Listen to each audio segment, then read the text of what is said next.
Why now obi kwadi a wanya hudidi no? Wayo. Agidi. Wudi dia mango.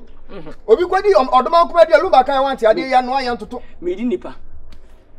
Sorry obi do sika dan anka. He, oge mi no obi ko se dem. Ya no debe ta di debe si ya. Oge mi no obi na se dem. Ye ko Na wen.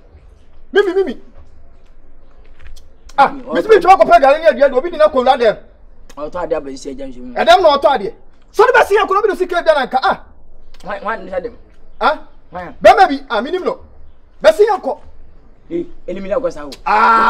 Enemy na kwasa me. Wo se ma address go sport say aye concert. Be se enemy na kwasa. Oh. Abeti mimi ade kuma no. Na mimi ana.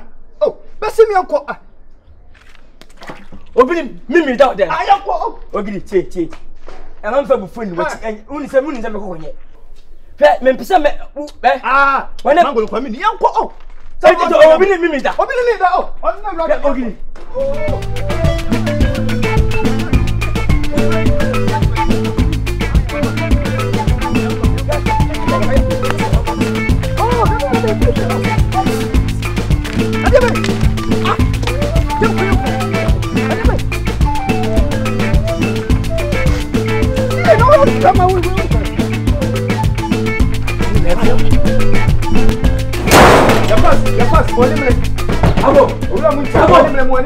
Listen, Mimi, yeah.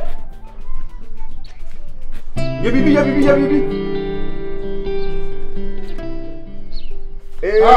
ya bibi.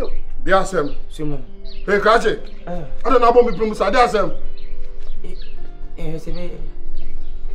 Volleyball. Kache dia asem. Ese.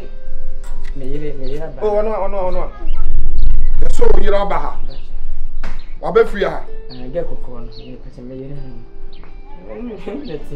O yire ni get kokon, dem ni na be free ha. Try me ba.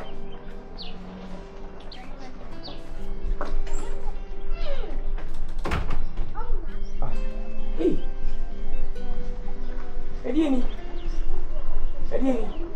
Amanye. Ene me nsu. Wele me nsu. Mene pem na ne adi be ko yo. Ebe na nya ono. Ono. Enye mimi. Na mimi twantro. Mimi ntimi. Mi hu no na mo ani mle. Oh. Obi do sika eja na nka na o.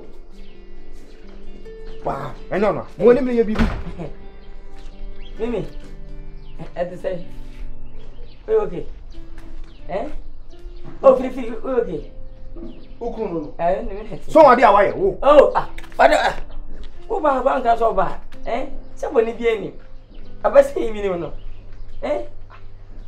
Minimum no se of course I get ya me na we be feza. Minimum no. Se ka kire me. Ana jana for kwamoti sa.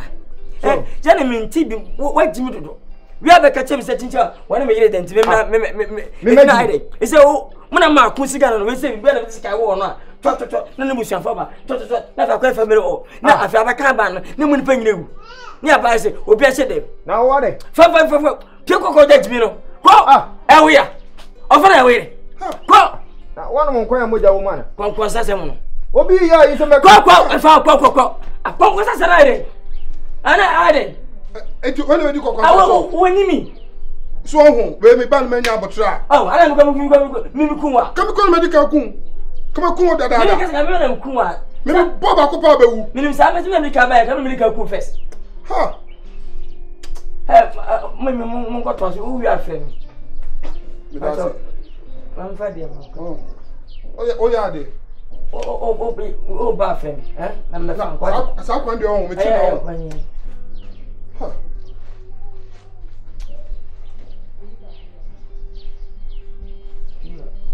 Fatoko shedi. Me da se. O ba de fato den le. To mo bre. Ai. Me da so ati. Mo we. Me ni kakra mo ati. Small, Oi. Only problem ati. Ha. Uni baby ya. Ni bende sa di ati.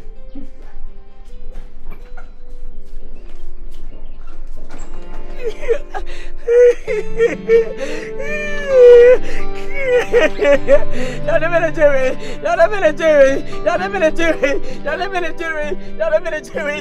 Manya bigatu. Nanadwi. Mommy.